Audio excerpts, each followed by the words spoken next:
La crise du logement en Irlande est accentuée par un nombre croissant d'arrivées de migrants. La pénurie de logements et la flambée des prix de l'immobilier suscitent de vives discussions au Parlement irlandais.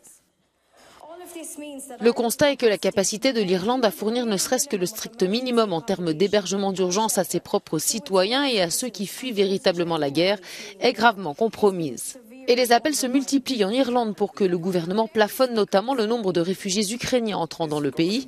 Négatif, répond le ministre irlandais du Logement. Ce gouvernement était très clair.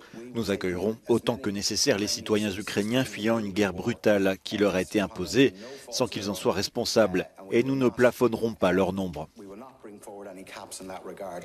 Qu'ils viennent principalement de Libye, de Syrie et maintenant d'Ukraine, le nombre important de migrants et de réfugiés présents en Irlande a entraîné une demande de logement supérieure à l'offre.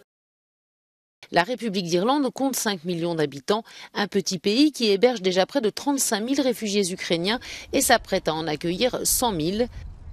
Ce chiffre fait tourner la tête de certains députés irlandais qui réitèrent leur appel à un plafonnement sans succès.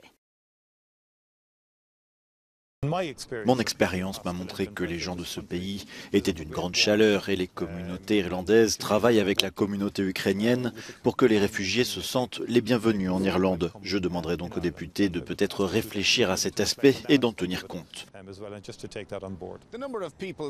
Le nombre de personnes venant d'Ukraine qui arrivent en Irlande exerce une pression sur les logements, en particulier dans l'est du pays. Cependant, le Premier ministre irlandais a clairement indiqué que tant que la guerre se poursuivra en Ukraine et que ses habitants chercheront refuge, l'Irlande restera une terre d'accueil.